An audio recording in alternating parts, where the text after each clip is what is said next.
कमला देवी high school Balika Vidyalaya इटाल Gohan से पुष्पेंद्र राजपूत का नमस्कार। अब आपकी ऑनलाइन क्लास में जीव विज्ञान पढ़ाएंगे, जिसमें पहला पार्ट है आपका जैव प्रक्रम, इसको कहते हैं लाइफ प्रोसेस। तो जीव विज्ञान के बारे में आपको पता ही होगा ऐसा विज्ञान जिसमें जीवों का अध्ययन होता है। ठीक है, उसे जीव विज्ञान कहते हैं। तो जीवों के अंतर्गत आपका पहला चैप्टर है कक्षा 10 में जैव प्रक्रम। तो जैव प्रक्रम क्या है? वे सभी क्रियाएं जैव प्रक्रम। प्रक्रम मतलब क्रम से, जैव मतलब जीने के लिए, जीवों को जीने के लिए, ठीक है, जो क्रम अपनाते हैं। तो जैव प्रक्रम आपका जैसे लाइफ प्रोसेस मतलब जीने के लिए जो हम क्रिया करते हैं वो आपका जैव प्रक्रम कहलाता है। जैसे मनुष्य है तो मनुष्य क्या क्या करता है? पोषण करता है ना, फिर शोषण करता है। ठीक है, आपका चलता फिरता है, पैसे की भी आवश्यकता होती है, आर्थिक जरूरत होती है। तो ये सभी मनुष्य को जीने के लिए जरूरतें हैं, लेकिन हमें आर्थिक ना पैसे इसके बारे में कुछ नहीं हम चर्चा करेंगे, क्योंकि हम किसके बारे में चर्चा करें? जीव विज्ञान पढ़ रहे हैं। तो जीने के लिए जो जरूरत है तो वो है आपका पोषण, श्वसन, परिवहन, उत्सर्जन, ठीक है, प्रजनन और नियंत्रण एवं समन्वयन। तो ये सब प्रत्येक जीव के शरीर में होता है। अगर ये नहीं होगा तो वो जीव मर जाएगा। ठीक है, तो जैव प्रक्रम क्या है? वे सभी क्रियाएं, देखते जाना और लिखते जाना। ठीक है, वे सभी क्रियाएं जिनके द्वारा जीवों का अनुरक्षण का मतलब होता है जो उनको बचाता है। वे सभी क्रियाएं जिनके द्वारा जीवों का अनुरक्षण होता है, मतलब जीव जिंदा रहते हैं, जैव प्रक्रम कहलाता है। तो किनके द्वारा जीव जिंदा रहते हैं? पोषण, श्वसन, परिवहन, उत्सर्जन, प्रजनन, है ना, नियंत्रण एवं समन्वय। तो हमने यहाँ पर आदि लिख दिया है। ठीक, अब सबसे पहले इसको समझने के लिए ये आपका बड़ा पाठ है। ठीक है, तो इसको अच्छी तरह समझ लो तो आपका लगभग 1/3 भाग जीव विज्ञान का पूरा हो जाता है। अच्छा पाठ है, बड़ा पाठ है। तो इसमें देखो, पहली है आपको उसमें उदाहरण दिए हैं पोषण को हम पहले समझेंगे, तो श्वसन को समझेंगे। ठीक है, तो पोषण क्या है? पोषण समझना है। पोषण मतलब आपका होता है कि प्रत्येक मनुष्य क्या होता है? अच्छे पदार्थों को ग्रहण करता है, खाने योग्य पदार्थों को ग्रहण करता है, वो क्या है? पोषण है। जो खाने योग्य पदार्थों को ग्रहण करता है वो क्या आपका पोषण है। तो ऐसी विधि जिसके द्वारा जीव पोषक तत्वों को ग्रहण कर उनका उपयोग करते हैं। मतलब कि जीव क्या है? पोषक तत्वों को ग्रहण करता है।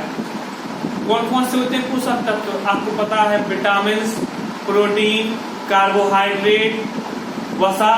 ये सभी ऐसा तो है नहीं है कि डायरेक्ट आपको मार्केट में मिल जाए, कहो आप कि 2 किलो वसा दे दो, 2 किलो कार्बोहाइड्रेट, नहीं। तो ये जिन पदार्थों में उपस्थित होते हैं उनको खरीदा जाता है, तो उनको खाया जाता है। तो उससे जो हमारे पोषक तत्व आपके निकलते हैं उनका उपयोग करते हैं। ठीक है, ऐसा तो है नहीं कोई मिल गया हमें, आपका जादू है, वो सीधे डायरेक्ट धूप से आपकी एनर्जी आ जाती है ना। तो ऐसा आपका जीवों में नहीं होता है। तो उसके लिए हमें पोषक तत्वों को ग्रहण करना पड़ता है। और जब पोषक तत्व ग्रहण करते हैं तो जिससे हमें शरीर में ऊर्जा आती है, हम फिर कई कार्य करते हैं। ठीक है, तो सबसे पहले जीने के लिए पोषण ही आवश्यकता होती है। तो ऐसी विधि जिसके द्वारा जीव पोषक तत्वों को ग्रहण कर उनका उपयोग करते हैं। ठीक है, जैसे हमको कार्बोहाइड्रेट चाहिए तो हम चावल खाते हैं, वसा चाहिए तो हम तेल है ना, और भी कई चीजें ऐसे पदार्थ हैं जिसको हम उससे प्राप्त करते हैं, तो उनके लिए खाना पड़ता है। प्रोटीन है, दालें चाहिए।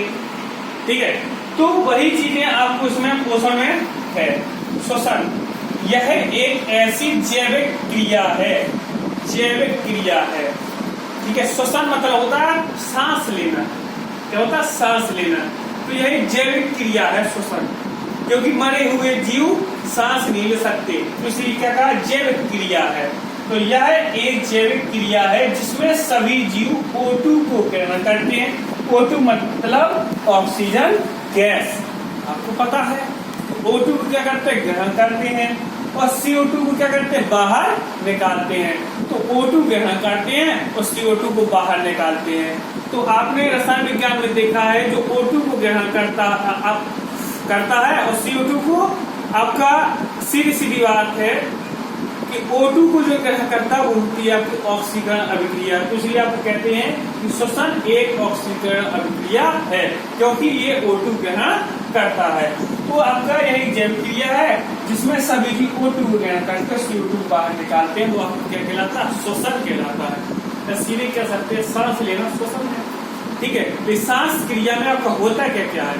तो वो आपका O2 ग्रहण करते हैं सभी जीव, और CO2 को बाहर निकालते हैं। अब आपको पढ़ना है विसरण। विसरण क्या है?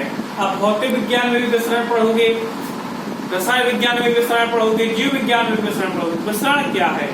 आप एक उदाहरण समझ लो। मान लो एक हमारा बड़ा सा कमरा है। ठीक है, हम किसी कमरे के कोने में एक अगरबत्ती जलाते हैं, तो वो अगरबत्ती की सुगंध होती है पूरे कमरे में फैल जाती है। तो वो किसके कारण होता है? वो आपका विसरण के कारण होता है।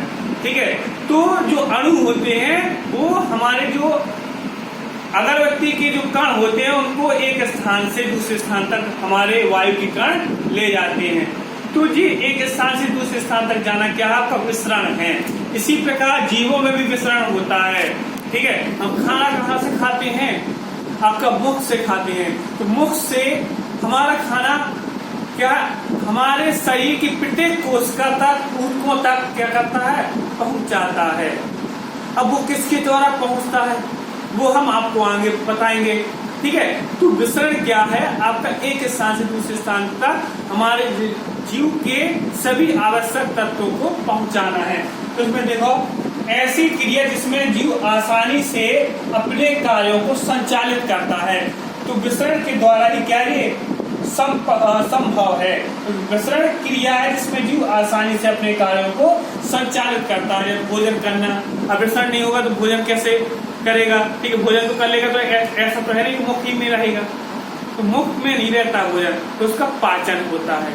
तो पाचन होने से शरीर प्रत्येक कोशिकाओं तक जाता है। ये केवल किसके कारण है? आपका विसरण के कारण है। ठीक है, तो अब आगे बढ़ते हैं परिवहन। वैसे ही आपका परिवहन है। परिवहन में आपका क्या होता है?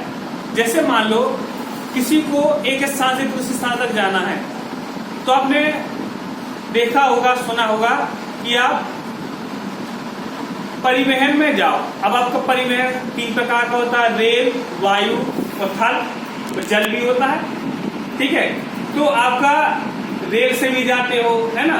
तो एक स्थान से दूसरे स्थान तक जाने के लिए जिस साधन का उपयोग करते हैं वो आपका क्या होता है? परिवहन होता है। इसी प्रकार आपका पाचन क्रिया के दौरान, ठीक है, जो हमारे पोषक तत्व हैं, जैसे हमने विटामिन ग्रहण किया, कार्बोहाइड्रेट ग्रहण किया, प्रोटीन ग्रहण किया, तो इनको प्रत्येक कोशिका तक पहुंचाने के लिए कौन सा साधन है?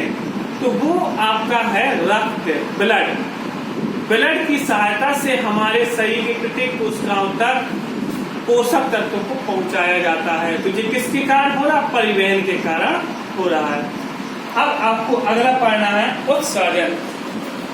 तो कोई भी चीज है, जैसे मान लो बस है, कोई भी साधन है, तो वो भोजन ग्रहण करने के लिए बस क्या करता है, डीजल लेता है, पेट्रोल खाता है, ठीक है। बाद में आपको क्या करता है, हानिकारक पदार्थ उससे निकलते हैं, ठीक, कार्बन डाइऑक्साइड, सल्फर डाइऑक्साइड, तो क्या करता है, धुआं के रूप में आपको बाहर निकालता है। इसी प्रकार उत्सर्जन में भी क्या है, जब शरीर पोषक तत्वों को ग्रहण करता है तो वो भी क्या है, हानिकारक जो पदार्थ होते हैं, वर्ज्य पदार्थ होते हैं, उनको भी क्या शरीर से बाहर निकालता है, ठीक है।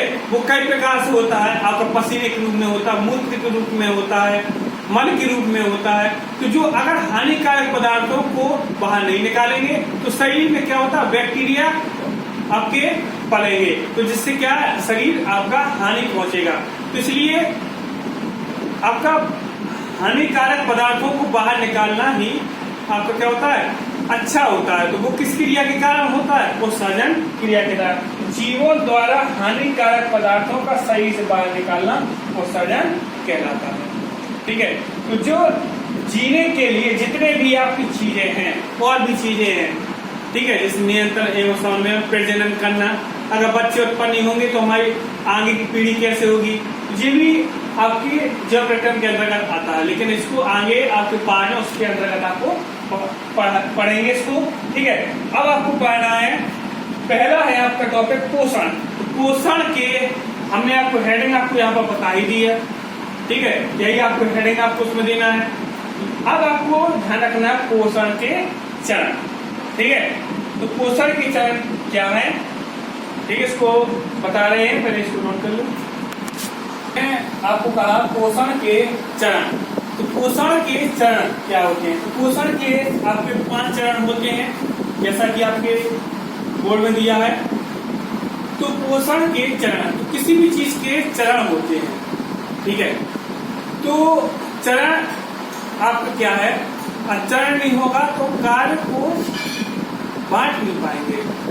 तो इसी प्रकार हमारे शरीर के बारे में आपको पहले पाठ में जानना है। अगर पहला पाठ समझ गए तो हमारे शरीर की समस्त क्रियाओं को समझ लेंगे कि क्या होता है, कैसे होता है, ठीक है, कैसे हमें ऊर्जा आती है। हमको पता नहीं, खाना खाते हैं, आपने कभी सोचा खाना खाते हैं तो तब ऊर्जा कैसे आ जाती है, ठीक है। तो ये सब चीजें आपको इस पाठ में आपको बताया जाएगा, ठीक है। तो ये सब क्रिया आपको इसमें दिया गया है। तो पहला है आपकी क्रिया पोषण। तो पोषण के बारे में हमने बता दिया है। तो पोषण क्या है कि पोषक तत्वों का ग्रहण कर उसका उपयोग करना है। उपयोग कैसे करते हैं, ठीक है, वो शरीर में कई प्रकार से उपयोग करता है, शरीर के बाहर भी उपयोग करते हैं हम लोग, ठीक है। तो उपयोग कैसे करते हैं, ठीक है। तो चरणबद्ध हमको कुछ समझना है। तो पोषण में होता क्या, 5 चरण है आपके, ठीक है। पहला है भोजन अंतर्ग्रहण। भोजन अंतर्ग्रहण हेडिंग से ही स्पष्ट होता है, भोजन अंदर ग्रहण मान लेना। तो भोजन को मुख में लेकर दांतों द्वारा चबाकर छोटे छोटे टुकड़ों में बांटना है, ठीक है। तो भोजन को अगर हमें पोषण चाहिए, पोषण तत्व चाहिए, तो पहले भोजन को तो लेना पड़ेगा। ऐसा तो है नहीं है कि अपने आप आया भोजन आ जा, ऐसा तो है नहीं है, ठीक है। तो पहले उसको क्या करना पड़ेगा, भोजन तक लाना पड़ेगा। तो लाते हैं तो उसको हम क्या करते हैं, दांतों द्वारा चबाकर छोटे छोटे टुकड़ों में बांटते हैं। तो यहीं से आपका पोषण या पाचन होना शुरू हो जाता है, मुख में लाने से ही, ठीक है। तो मुख पर कैसे लाते हैं, हाथों द्वारा, ठीक है। तो मनुष्य है ना, लेकिन ऐसा मनुष्य के लिए हाथ है ना, और भी कई आपके जीव हैं, तो वे अपने अपने तरीके से भोजन को मुख तक लाते हैं, ठीक है। अब आपका दूसरा है आपका चरण पाचन। पाचन की परिभाषा क्या है, तो पाचन में आपको समझने से पहले आपको ये ध्यान रखना है कि जो आपके जितने भी आपकी चीजें हैं, खाने योग्य, पहनने योग्य, है ना, और आपकी जितनी भी अधिकतर चीजें खाने योग्य है, वो कैसे हैं, कार्बनिक पदार्थ हैं। ये कार्बनिक पदार्थ कैसे हैं, जटिल कार्बनिक पदार्थ हैं। तो इनको हमारा शरीर सीधे, ऐसा तो है नहीं कि एक आलू लें और सीधे गुटक जाए तो हमारा पाचन हो जाएगा, नहीं होगा। उसको हमको पहले चबाना पड़ेगा, पहले उबालना पड़ेगा, तो पकाना पड़ेगा, है ना। तो जैसे मुर्गा है, मुर्गा तो ऐसा नहीं सीधी चीज है, आपका मनुष्य क्या करते हैं, सीधे खा जाते हैं, ऐसा तो है नहीं, उसको पकाते हैं, चबाते हैं। चाहे शेर है, शेर खाता है जिंदा, तो क्या करता है, चबाता है, ठीक है। तो वही चीज है। तो आपका कार्बनिक पदार्थ कैसा है, आपका जटिल है। तो जटिल कार्बनिक पदार्थों को सरल कार्बनिक पदार्थों में बदलना है।